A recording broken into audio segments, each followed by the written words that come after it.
of course, everyone else in between. Hopefully, Paige, this is how you always dreamt your wedding would be, sharing a special weekend with a room of drunk Brits.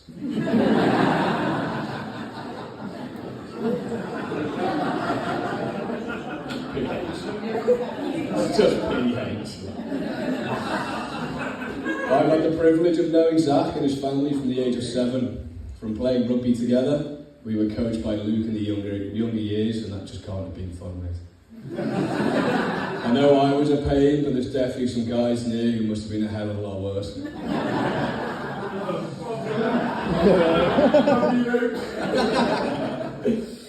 From Luke helping with the organised chaos that was rugby, to Heidi helping us become fabulous young men we are today, and letting us use her place to have pre-night out drinks and master the craft of drinking.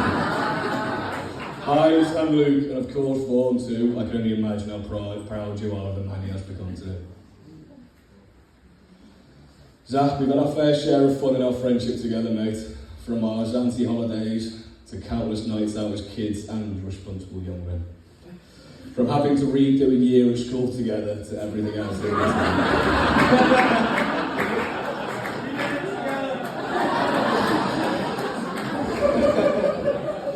One innocent memory of that Zante trip that I just mentioned, and which highlights Zach's spontaneous, fun personality, is the morning we arrived in Zante.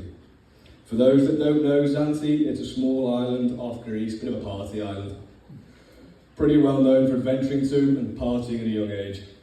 14 of us descended there, aged 17, 18.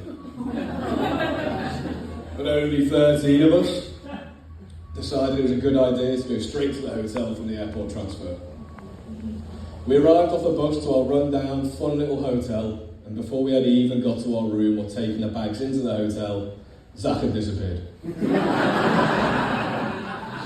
And he'd left us all with his belongings and was gone.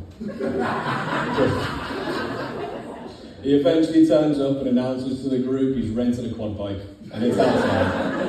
And we're all doing laps and driving around the island with him. But deep down, I think he only did this because he wanted everyone one by one to sit behind him on the quad bike. And giving him a little cuddle while he drove.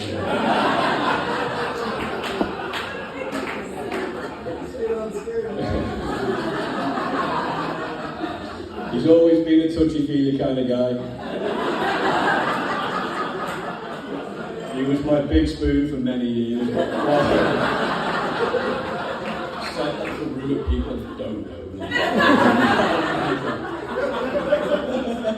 While we lay there on my couch, hungover in the mornings after big nights out, watching Good Will Hunting on DVD. I had to mention Good Will Hunting, right? When Zach first told us he was going to Canada, I could never have imagined it would unfold like this. A young guy going to Canada to play rugby at university and give Canadian life a go.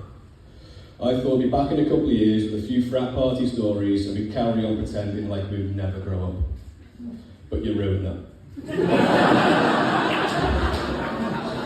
You've come a long way from our younger days when life's biggest challenge was surviving a night out, but then somehow still being ready for school the next morning. We all first got to meet Paige during the COVID pandemic, which I think is fair to say was a huge commitment from you both, coming over to the UK when the world was going through chaos. And unfortunately, Paige spent a fair chunk of the time isolating with COVID. But it didn't stop a few of us though seeing you guys and spending time with you, as we wanted to get to know the one person who made Zach so happy. So we brought the party to your isolated little flat today.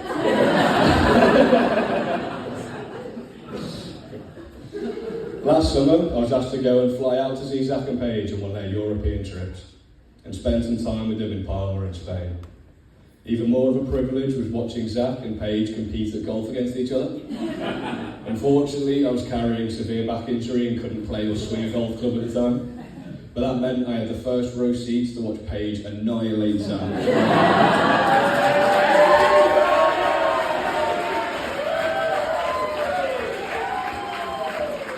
Bear in mind here, for about 6 months leading up to Mallorca, I was being told by Zach every day how good he's playing. And I'm sure if Zach was allowed to interrupt my speech, he might tell you another side of that story, where I might have also been playing too, but that's neither here nor there and no one should listen or believe me. It was just those two playing golf. On your wedding invites, you left a little space for messages, and what I wrote in it pretty much sums up what a lot of us in here think today. We've all made our fair share of dodgy decisions, most involving a beer or three. But Zach, you've somehow always managed to make the right ones.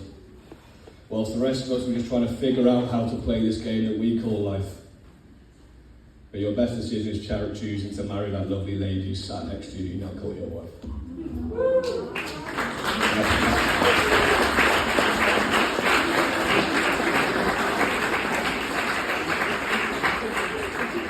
But enough of all that soppy stuff. The best man's job is to panic the groom into thinking there's an embarrassing story coming. So of course we have to do one. For all the other stories, I believe there's a whiskey shed, and scientific fact, whiskey and cigars reveal every story.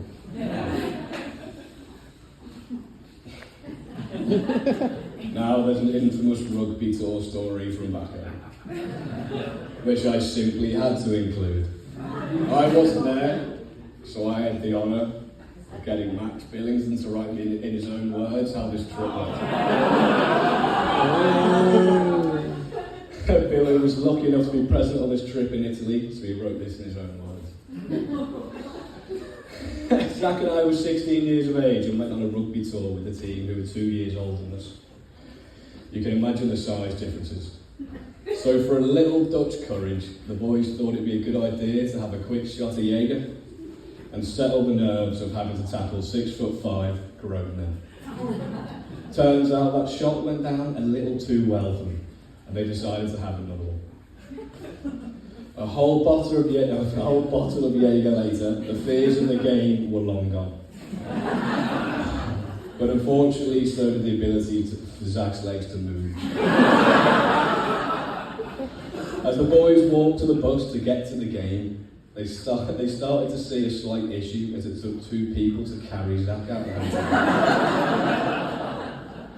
After about an hour of waiting to try and sober him up enough, the bus just had to leave him behind. With Zach and 2 of the coaching staff sat with him on a bench on the side of the road with Zach lying across their laps. Turns out he did manage to tackle a few people that day, but it just wasn't on the pitch. Let's just say what happens on tour didn't stay on tour and made it all the way home. Everyone had a great laugh about it and we all still talk about it to this day. But don't worry, Max kept the Jaeger away today and no Dutch courage was needed. In all seriousness, Zach, you're one of those rare people that we can go months or years not seeing. But still feel as close as ever when we do see that face. And that's the kind of man, friend and now husband you are. When I visited you here a few years ago, it was instantly evident why you call this place home. It's beautiful, warm and full of love, just like today. So I'd like to raise our glasses to the incredible couple, to the future of love, laughter and plenty more trips across the pond, if we are invited back. Gotten conflicted.